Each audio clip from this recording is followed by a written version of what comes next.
Hello and welcome to the newsroom. I am Mary Kanu. Senate Chief Whip Orji Uzor Kalu has arrived at the Federal High Court in Abuja ahead of his arraignment. The ex-governor is set to be docked before Justice Iyang Eko on money laundering-related charges.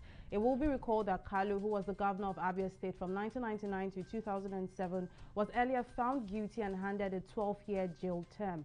The trial court convicted him alongside his firm Sloke Nigeria Limited and a former director of finance in Abia State, James Udogu, for allegedly stealing about 7.1 billion naira from the state's treasury. The Lagos State House of Assembly has passed the Unlawful Societies and Cultism Prohibition Bill 2020. The bill was passed through a voice vote conducted by the Speaker, Mudashiru Obasa.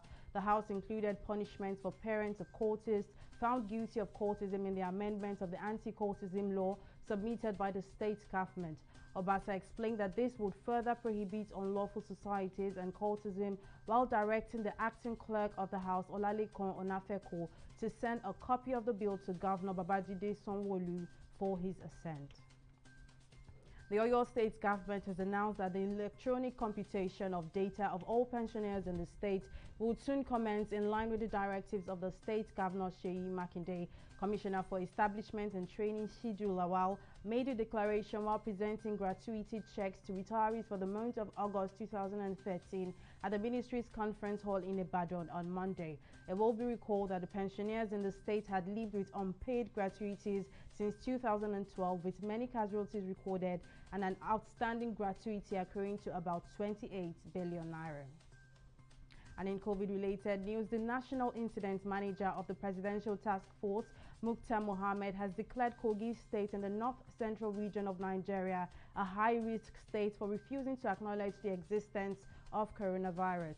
Mohammed, during the PTF briefing on Monday, noted that the Kogi government had failed to report testing, lacked isolation centers, and warned Nigerians to be cautious of visiting the state. According to the PTF, due to the lack of testing facility, isolation centers, and the state not acknowledging the existence of the disease, it had to be put at the top of the high-risk states. And in business, the Minister of State for Petroleum Resources, Timothy Silva, says asking oil companies to relocate to the Niger-Delta without addressing the security concerns will only escalate Nigeria's cost of crude oil production. Silva made a statement on Monday in Yanogwa, Bayelsa State, at a special town hall meeting organized by the state government and the Ministry of Petroleum Resources while responding to calls for the relocation of oil companies to the Niger-Delta region. The minister further expressed the federal government's commitment to the development of Bayelsa and other states of the Niger-Delta while calling on youth and residents of the region to work for peace and security as preconditions for multinationals to relocate. And in international news, hundreds of members of Myanmar Parliament have remained confined in an open-air detention center in the country's capital a day after the military seized power and detained senior politicians, including elected leader San Suu Kyi. One of the legislators, while speaking to a news agency, disclosed he and about 400 other parliament members were able to talk to one another inside their government housing complex and communicate with their constituencies by phone, but were not allowed to leave the compound in Naypyidaw.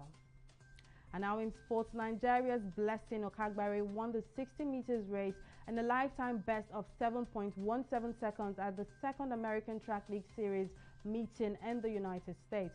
Despite her slow start in the race, Okagbare took the lead a few meters to the end ahead of Jamaica's Christiana Williams, who finished second at 7.18 seconds.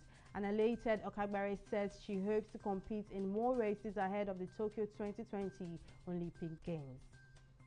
And that's it for now on the newsroom. We will be back at the top of the hour for more updates. I am Mary Kanu.